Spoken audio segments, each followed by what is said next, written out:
Thank you so much for teaching us that the ground beneath our feet has a story. Certainly that does. every student walking across campus has one too. You made geology come alive, you made students feel seen, and you made the University of Washington better. Thank you very much. Can I ask you a few quick, rapid questions, and then we'll close out? Students will also tell you that I never dodge a question. Students would come to me and ask me questions like, how much money do you make? And I would tell them. It's not that impressive, but I would tell them. How did you meet your wife? And I would tell them. What's the answer to that one? We were the mixed doubles champions of the University of Minnesota intramural program. Fantastic. So we're both tennis players, and I needed to find someone who could be my mixed doubles partner, and we won, and we You found her. had our romance And during then the course some. of that. Yes, we had our That's a great story. 50th anniversary last fall. Congratulations, congratulations. What are your daily non-negotiables? What must you get done in the morning that nobody's going to take you away from? Exercise. What kind? Well, I belong to a health club right close by. I and my son play tennis, even at this age. My wife and I play pickleball. We walk every day, and we walk the hills of Seward Park, or we walk the hills of the Arboretum. I'm sure I walk 5 miles every morning, so I do that. You know, little. Okay. You know, I have fallen for some things that I see on Facebook, so I do Tai Chi and chair aerobics and stuff like that. Just things that you have to try to do that if you want to try to retain the ability to chase after your grandchildren. I play baseball with my grandchildren. I play soccer with my grandchildren. But I stay active in that way. I also have to do Wordle and Spelling Bee and all those things in the New York Times to make sure that my mind is still functional. So there's physical and there's intellectual. And I have done Duolingo for 1,765 days as of this morning, consecutive. Congrats. So that's 5 years of never missing. And we were on a trip to Norway, so I did a year of Norwegian. I've done a year of Italian. The last 3 years have been Spanish. And I have not skipped in 1,765 days. Do you have an upcoming trip? Well, I mentioned to you that I have to learn about Croatia, and then I have to learn about the pyramids of Egypt. There's a reason for that. So we're also taking a family trip where 36 of us are going to be on a ocean liner, which will be my first cruise, to Halifax, Nova Scotia, leaving on July 20th. Okay. We travel a lot. My wife and I we started out as people who would travel. We've been to all 50 states. We've been to all the Canadian provinces. We've been to a lot of places because as an archaeologist and a geologist, we've covered the globe pretty good. Now it's time to throw all our crap in the back of our brand new car. We still camp, even at this age, but we've made concessions where we have camping beds and we have really good mattresses. So we make sure that we're not sleeping directly on the ground, which I have a hip joint also, as you do. So I have to do something for my mind, and that's usually all those New York Times puzzles. I have to learn something that I didn't know yesterday, and that's usually Duolingo. I read about a lot of different things, not only geology. I'm an American Revolutionary War buff, a Civil War buff. I grew up loving Italian opera. You know, there's all the stuff I still do. I will walk through the Arboretum and listen to opera. My next question was, do you have a go-to song? And Pavarotti? Well, Pavarotti doing Nessun Dorma, which is probably the best aria of all time. Mm-hmm. The first opera I ever went to was Pagliacci.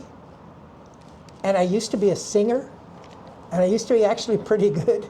You want to give us a sample? No, thank you. No, thank you. Have you seen Pavarotti live? I have not, You have not.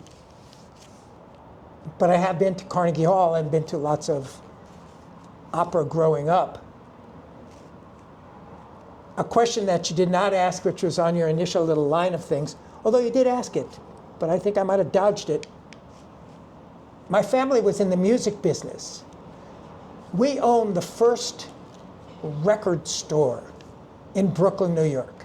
My father was an entrepreneurial spirit.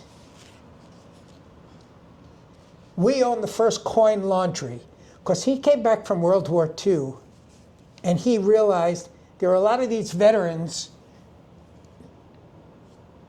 They were happy to still be alive and they had certain needs.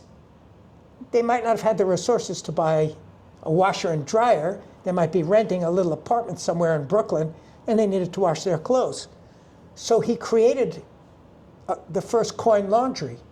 In 1954, rock and roll appeared. My father loved music. So he said, this is going to be big. Lucky him. And the following year, we owned a record store in Brooklyn, and then he became a vice president of a record company. So we were very music-oriented people, Okay. right from the very beginning. So was it Elvis and the Beatles That's how, that's how it first happened? well, we sold, there's some great stories of growing up in Brooklyn. Do you have a favorite musical? That's really interesting because our record store was on East 17th I want to Street. guess before you say. Go ahead. West Side Story. Yes. It's the first one I ever saw. And it's an obvious one. You a shark or a jet? I did have a gang as a kid. Everybody did. But our record store was 3 blocks away from the NBC Color Studio. So given my age, when I was born, there was no TV. We listened to stuff on the radio. My father being this kind of entrepreneurial spirit, we had the first television in a very large area. But it was a little black and white thing this big. And what was interesting was that a bunch of the Brooklyn Dodgers lived in our neighborhood, because back in those days, they didn't live in some isolated place in Florida. So Gil Hodges would come in and watch the fights on Friday nights on the little TV. And then color TV came in at the same time we opened up our record store. So all of the NBC color shows were filmed at the NBC Color Studio, not in Hollywood, not in Manhattan, on East 16th Street, East 14th Street and Avenue M in Was the Brooklyn. Ed Sullivan Show filmed there? Wasn't on NBC, Okay. but it had one of those Saturday night, Vibe. just great storytelling shows, like little plays. But everyone who sang there, in any, back in those days, like Ed Sullivan was called a variety show. You have a comedian, you have some jugglers, and you'd have a singer like Elvis. Sinatra was friends with my father. We had pictures of my father and him. Sinatra would come in after he played at the Color Studio, would walk the 3 blocks down. Everybody would come into the store, and he'd sign the labels on all of his records. Tony Bennett came in. All of these people came into the store because it was the center of the universe of entertainment. It was the only color studio in the country. So, we had all these entertainers who wanted to be seen in color. So they would come into the record store. Do you remember your first concert? Yes, I do. It was my first real date, and it was to go see Ray Charles, I was gonna say Ray Charles. and it was at Carnegie Hall. That must have been amazing. Well, the problem was the Raylettes, the women who sang with Ray Charles, because Ray, he had Georgia on My Mind and You Don't Know Me. There were great songs that he sang, and he was a much beloved performer. but he was physically challenged, obviously being a blind person. And the Raylettes, they came out and they sang for an hour and a half before Ray even showed up. You know, and the people really wanted to see Ray Charles. They got tickets for Ray Charles. But we got a concert of the Raylettes, which was kind of like the Supremes or something like that. And they were really good, but we wanted to see Ray Charles. So Ray Charles was the first performer I ever saw live like that. And I saw him in the 80s. Up Yeah, on and this was Aurora, in the further 60s. north on Aurora somewhere for $15 or Right. incredible seats. This was in the 60s. Do you remember your first movie, 10 Commandments. 10 Commandments? My family and I, Where'd you see we it? were poor. You know, my father came back from the army, and he was sick. He got sick very early after coming back, and then he died, as we discussed. But he wanted us to have experiences, so we did something, maybe we invented it, the staycation. We lived in Brooklyn, and Brooklyn people didn't go into Manhattan very often. But we stayed at the Plaza Hotel for a weekend.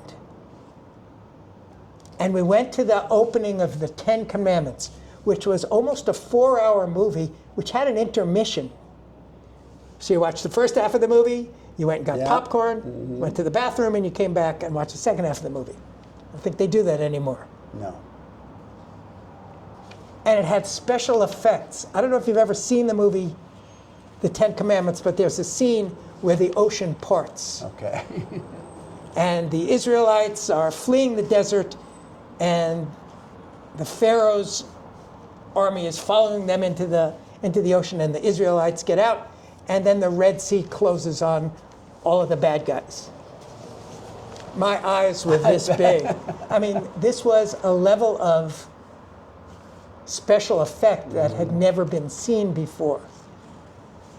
And this was part of our staycation, was to go see a movie in Manhattan on a really big screen. It was called Panavision. It was gigantic. Now, obviously, you have screens the size of a building. Right. So that was you know, it's easy to think of these, and these are the kinds of memories that never fade. You know, and that's Whether it was Jaws or True Grit or... sure. I mean, you have this moment in your life that you know where you were. I remember when I saw Jaws, I was actually the movie that really scared me was The Exorcist. Oh, horrible. And it was, Didn't sleep for weeks. No, went and I to went church every day. I made the mistake of going into the theater when it was the daytime and coming out at night. Not smart. I couldn't walk back to my car. I was a graduate student in Minneapolis and said, hey, I need a break from being a graduate student. I'm going to go see this movie. Everybody's talking about it. I'll go see a matinee in the afternoon. So I went at 4 o'clock. Yeah. And by 7 o'clock, it was pitch black. Yeah. And I couldn't walk past any alley. I was turning my head. Our whole family I lived wasn't in turning fear it. for a good month, I think. I bet. Yeah. If you could have one meal, what would it be? Kind of ironic that you asked this, given where you're located. 50 years ago, my wife and I met at the University of Minnesota, and there was a little Italian restaurant there. And adjacent to it, it had a shop where it sold imported foodstuffs that was very, very fresh. And we went in, we bought something, and they gave us a recipe for lasagna. You could go to my house now in Madrona, go to my wife's favorite cookbook, flip it open, and there is that recipe for lasagna. But we weren't in Minneapolis anymore, so we searched high and low and found De Laurentiis. Fantastic. 3 blocks Right on north of here. Right on the corner of First. Pike and First. So you know De Laurentiis well. Absolutely. Every Christmas for 20 years, and the reason why I knew how to park on your block here was that we would show up at 5 to 9 to get a spot right in front of De Laurentiis, because we had to walk out with probably 100 pounds of sauce and other fresh supplies, because we would then prepare with this old recipe my wife's lasagna, which she has since tweaked. And we would invite between 80 and 100 people to our house for lasagna dinner, somewhere between, just show up between 4 o'clock and 10 o'clock at night, and you could eat as much lasagna as your stomach can tolerate. So my last meal would be her lasagna. And yesterday, in anticipation of coming to chat with you, you had sent me a list of, hey, I might ask you this question or that question. And I said, he's going to ask me about my last meal. And she looked at me as if I was insane and said, she used a bad word, it's my blank lasagna. And I said, It's a no-brainer. there's no doubt. But it is woven together with history. Our history meeting in Minneapolis Okay. as a couple, 50 years later living here in Seattle, 50 years later going to De Laurentiis because it reminds us of this little restaurant and shop in Minneapolis. And the community that we have created, both of my sons knew they could invite anyone they wanted to the lasagna party. Friends of theirs, teachers of theirs, parents of the friends of theirs. Everyone in our neighborhood would stop in. Tomorrow I'm going to have lunch with two professors you may have taken a class from, George Bridges, Bob Crutchfield. They were sociology professors. We taught in the same room sequentially. And we are friends that we meet once a month for lunch. We met in 1981. And to this day. To this day, I mean, we're having lunch tomorrow afternoon. Okay. They and their families, half of UW was invited to this lasagna party. My wife, God bless her, would slave over the stove 4 or 5 days. And it's really interesting, given that she has a background both in geology and archaeology, that when the lasagna is being assembled, there's a map on the wall that shows the layers that make up the ideal piece of lasagna. What goes into it? This, then this, then this, then this, then this, then this. And it sits on the wall. It's been there for 20 years. She hangs it up, and she assembles the lasagna using the De Laurentiis ingredients and the Minneapolis recipe. So it has incredible historical and emotional reality for us. Perfect. Is this lasagna thing. And then when COVID hit, we couldn't have the party. But we did go to De Laurentiis and buy everything because they stayed open. And Julie, my wife, and I prepared the lasagna. We knew that every single person was home because no one during COVID, this was the first most intense period of COVID, was that first Christmas of COVID where no one was working and people were always home. So we went around with slugs of lasagna and basically bought people lunch or dinner for that day. And we didn't tell anybody we were coming because we knew we were going to be able to see them. So we would call from the street and we'd say, we're outside, there's no lasagna party this year, but if you walk outside with your mask, you don't have to talk to us, we're leaving a block of lasagna in front of your house. Some of them ate it before they got back in the house. It's like... I want to be on that list. We've gotten older, and the work of doing this has led us to basically say, we're not having the lasagna party anymore. And the sad reality is people think we've uninvited them. Because we did it for 20 years. My students would come. And they thought, well, I had so many students, they couldn't all come. But the students who were in my really closest inner circle would all be invited. We've been at their weddings. We were at the birth of their children. They come and visit us when they're here in Seattle. They live all over the place. But when they stopped getting the invitation, we didn't send out a note saying, lasagna party is dead. go get lasagna someplace else this year. We just discontinued the lasagna party, and all of them sat in their houses thinking, what did I do wrong? Why don't they like us anymore?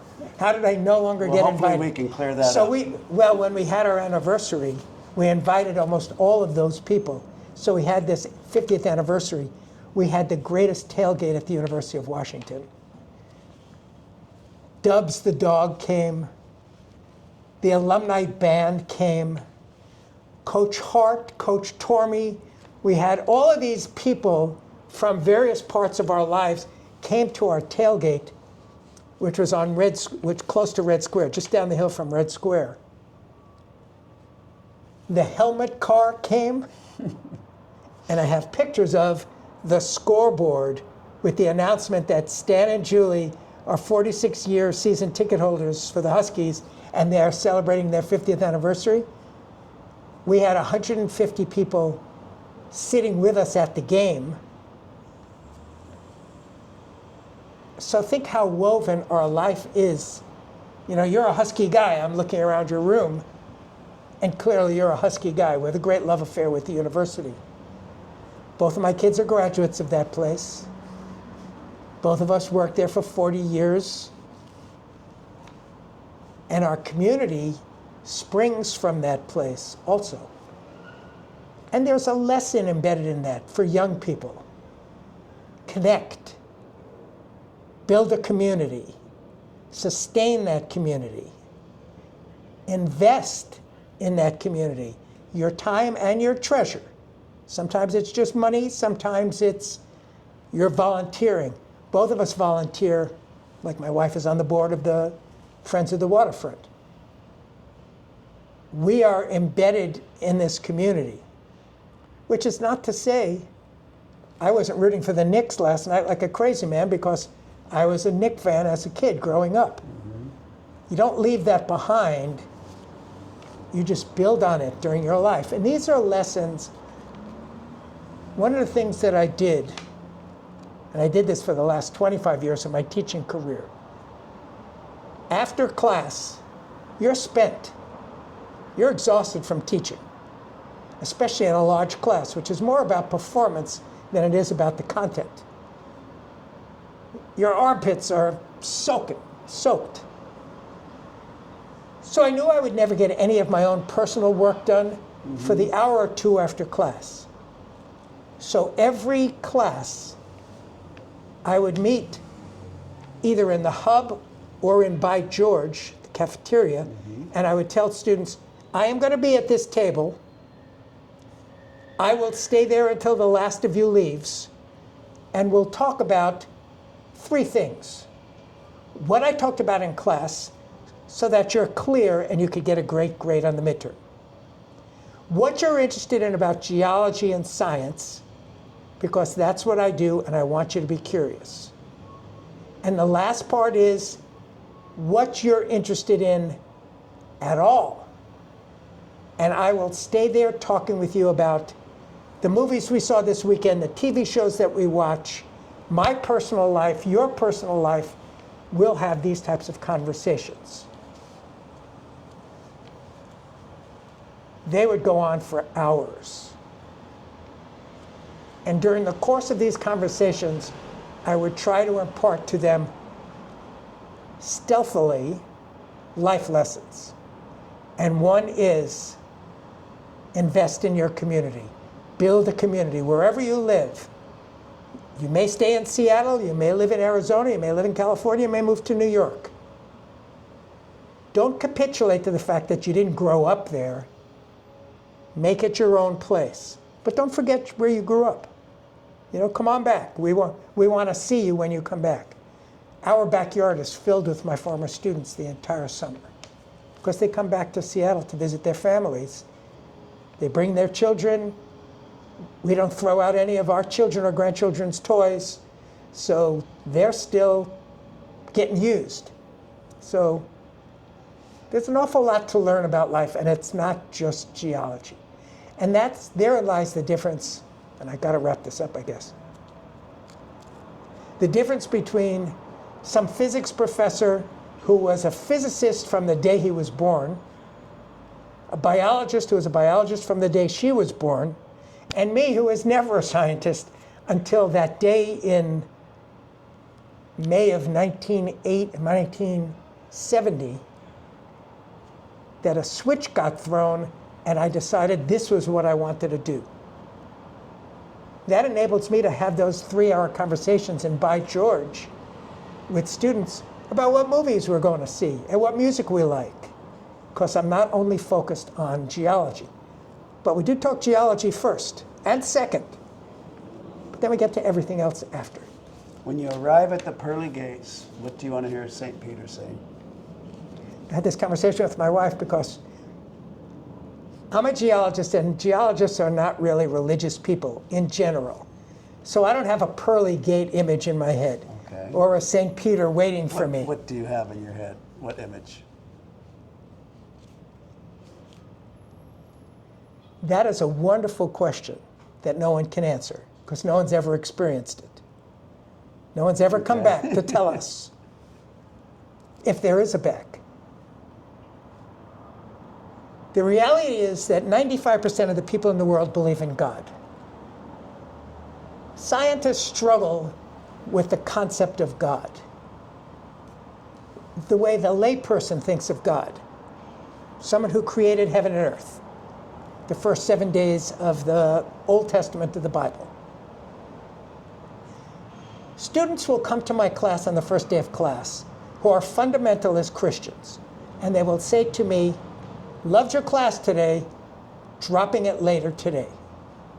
Because I can't believe a single word you told me, because you told me that the earth is 5 billion years old, 4.86 or 4.46 billion years old, and the universe is 13.8 billion years old, and I think the earth is 5,000 years old." And I beg them, stay in class, because you came to the university to get an education. You signed up for geology. You knew it wasn't theology, it was a geology class. So you were going to learn about things that were unfamiliar to you. I am not ever, and this happens with a lot of geology professors, they clash with their students because geologists believe that the earth is almost 5 billion years old. And students who are from fundamentalist background believe the opposite. So they fight over it.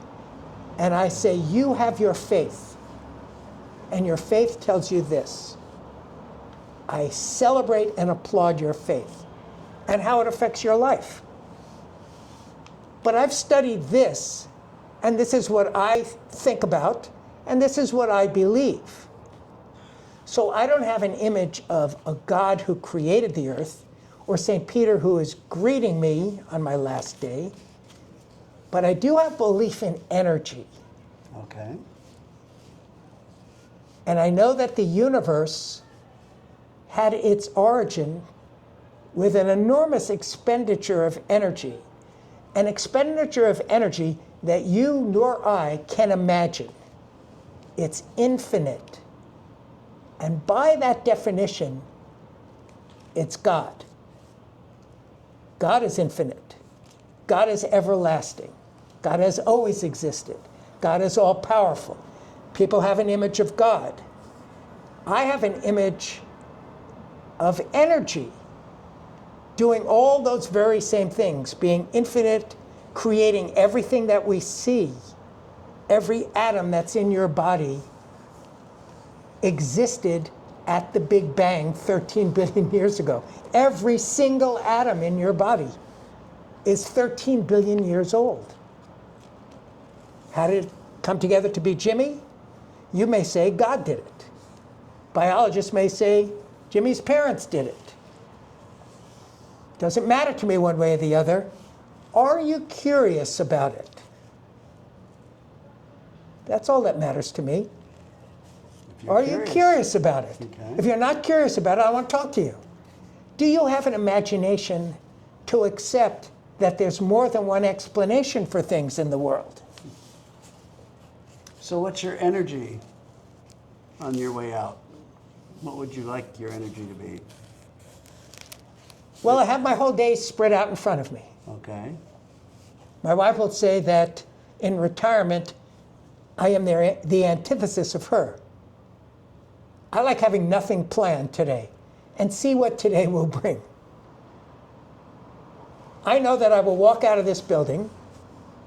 I know that my car is on University across from the museum, the art museum. And beyond that, I don't know what the rest of my day looks like. My energy today will be devoted to making that the best day it can be. Because why shouldn't I? Again, because of our interesting human challenge of mortality, there are a certain number of days you're going to get, and you're not going to get any more after that. No one ever has. No matter how much money they have, no matter how much success they have, no matter how famous they are, they get a number of days, and then no days after that. I believe deeply that we should use every one of the days that we are given, and this almost sounds spiritual, to create something, joy, if we can, help another person, if we can,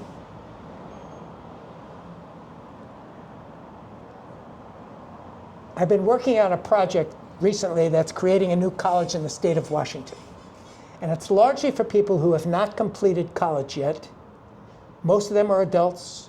Most of them are living under difficult circumstances. And if they can get a college degree, they could change the arc of their families' lives. And I'm involved in that. I meet with some of the students. They ask me for my advice. And I tell them the same thing. And it's ironic. I get AARP magazine, and there was an article written by an actor who all of us would recognize by his face, but not by his name. His name is Danny Trejo. Mm-hmm. And if you've followed his career, he usually plays a Mexican-American gangster who looks like the scariest person that you could imagine. And apparently he lived a very violent early life and spent a very long period of time in prison. During his time in prison, he had the opportunity to be curious. And he read a lot and he thought a lot. And he wrote about this in this article in AARP magazine, which is serendipity that I would ever look at it. And he said something that I say to every single person who I can. Be a better person today than you were yesterday. However you defined better. Which means do something today that you didn't do yesterday that makes the world better. Just be a better person today. It could be infinitesimally small. You could open up a door for someone who needs help. You can give someone out on the street something to eat. Can you be a better person every single day? I think we can. So I am going to walk out of this building, and before I go to sleep tonight, I will try to do something that will make me a better person today than I was yesterday. Now that may be corny, and it may sound cliched, but if you accept it as a challenge, then you're scanning the landscape of your life for what could it be today that enables me to do a better thing today than I did yesterday.